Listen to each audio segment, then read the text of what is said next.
शिरपूर फर्स्टच्या जनसंघर्ष यात्रेचे निवेदन, पीक विमा, गारपीट नुकसान भरपाई व सरसकट कर्जमाफीची मागणी। धुळे जिल्ह्यातील शेतकरी मोठ्या प्रमाणावर शेतीवर अवलंबून असून खरीप हंगामातील सर्वाधिक लागवड होणारे पीक म्हणजे कापूस आहे। सन 2025च्या खरीप हंगामासाठी पीएम फसल विमा योजनेअंतर्गत शेतकऱ्यांनी पीक विमा भरला असूनही आजपर्यंत बहुतांश पात्र शेतकऱ्यांना विम्याची रक्कम मिळालेली नाही। नवीन वर्ष सुरू होऊनही शेतकरी या लाभापासून वंचित आहेत।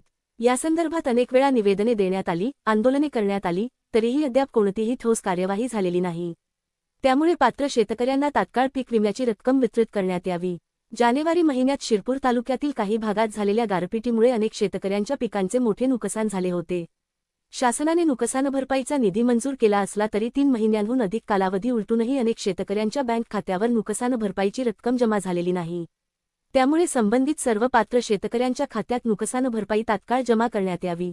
सध्याची दुष्काळसदृश परिस्थिती, शेतीमालाला मिळणारे कमी दर, वाढता उत्पादन खर्च आणि आर्थिक संकट लक्षात घेता धुळे जिल्ह्यासह राज्यातील सर्व शेतकऱ्यांना कोणत्याही अटी, शर्तीशिवाय सरसकट कर्जमाफी लागू करण्यात यावी।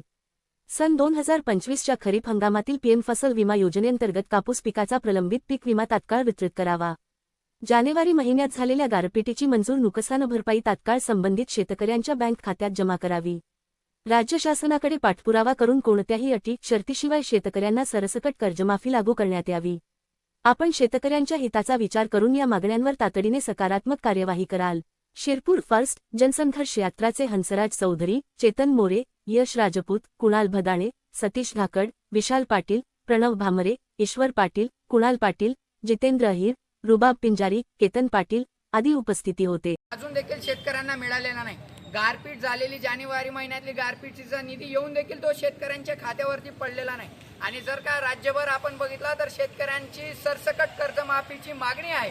अनेक अटी व शर्ती या सरकारने या कर्जमाफीमध्ये घातलेल्या आहेत, परंतु या शेतकऱ्यांना सरसकट कर्जमाफी व्हावी, कारण की आज नवीन वर्ष लागलेलं आहे, नवीन पेरणी सुरू झाली, परंतु अजून देखील त्या पीक विम्याच्या, गारपिटीचा, कर्जमाफीचा कुठलाच प्रत्यक्ष फायदा या शेतकऱ्यांना झालेला नाही। म्हणून आज शेतकऱ्यांच्या वतीने, धुळे जिल्ह्यातील विविध ठिकाणच्या शेतकऱ्यांच्या वतीने संतप्त होऊन आज या जुलमी प्रशासनावरती, जुलमी शासनावरती आसूड ओढण्याचं काम करण्यात आलंय।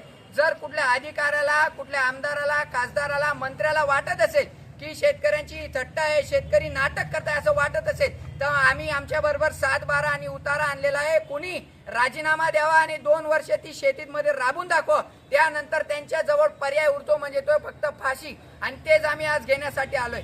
तरी मी प्रशासनाला आणि शासनाला या माध्यमातून विनंती करतो, जर येत्या 7 दिवसामध्ये शेतकऱ्यांचा हक्काचा पीक विमा जर मिळाला नाही तर धुळे जिल्ह्यातला शेतकरी जो तोंडात बोट घालून बसलेला आहे तो आक्रोशाने पेटून उठेल आणि या सरकारला त्याचा आक्रोश आज झेपणार नाही।